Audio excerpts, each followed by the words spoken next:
Come on, it'll be fun. Those are the words that got me into a tall ship for my first time.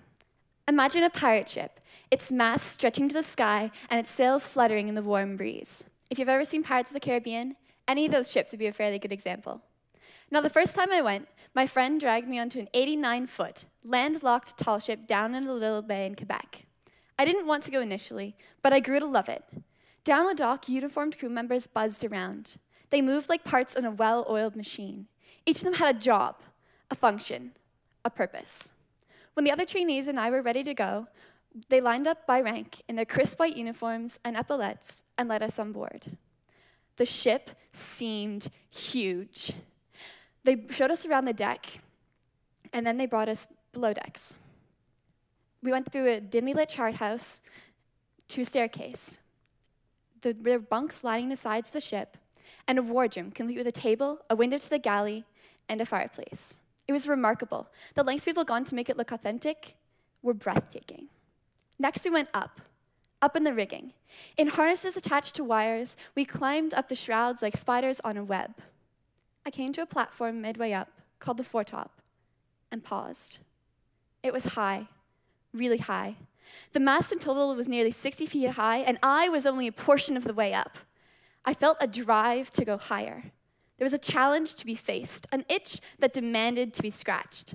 Those first days sparked a fire within me that burns till today. Like cogs on a wheel, each crew member has their proper place. And this is no more obvious than when the crew lines up along the side of the ship to haul the anchor up by hand. No one of us could accomplish this task, but together it becomes a reasonable job. Hand over hand, we haul the anchor up to a song, a sea shanty with a steady beat. We move our hands along in the soft beats and haul in the hard beats. It's a historical practice.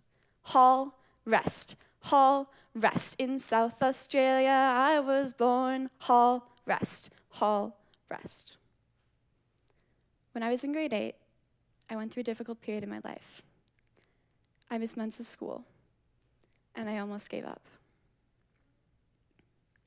In the spring, I was starting to feel stronger. I decided to go back to the tall ships. But not only was I going to go back, I was going to be an officer in training.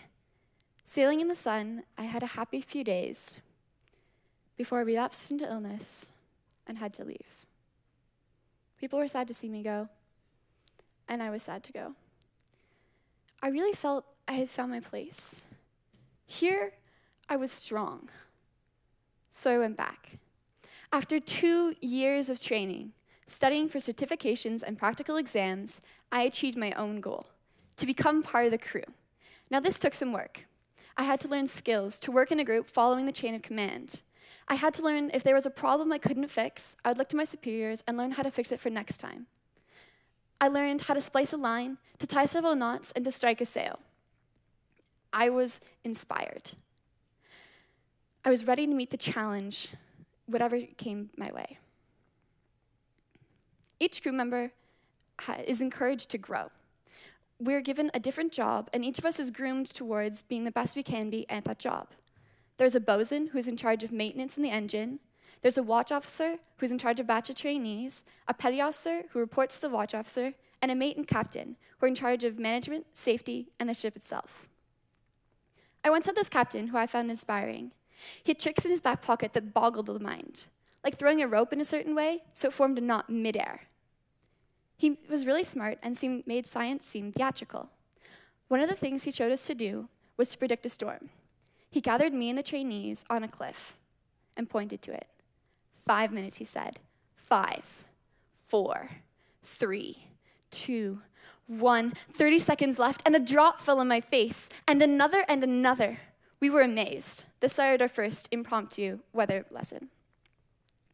I have learned more on that cliff about weather than I have ever learned in a classroom. I remember the first time I was told to set a sail. My officers told me it was my turn, and I was so excited. I was beaming. I felt I had something to prove. I stood on the raised platform and called the orders out, one by one. Slowly but surely, the sails started to rise. Shaky at first, and then more smoothly.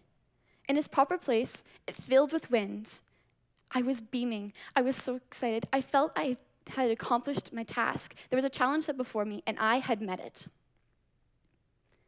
Sailing has taught me a lot of things. It's taught me about setting goals, teamwork, and what it means to be a leader. But most importantly, it has taught me to keep moving forwards. Through sunshine or rainstorms, tall ships keep on moving. Through good times or bad, tall ships have taught me to keep moving forwards. I am afraid that when I will fall, there'll be no one there to catch me. But I know, wherever I'll land, tall ships will point me in the right direction. If life is a journey, your purpose is your compass. Let's go on a journey. Come on, it'll be fun. Cheers.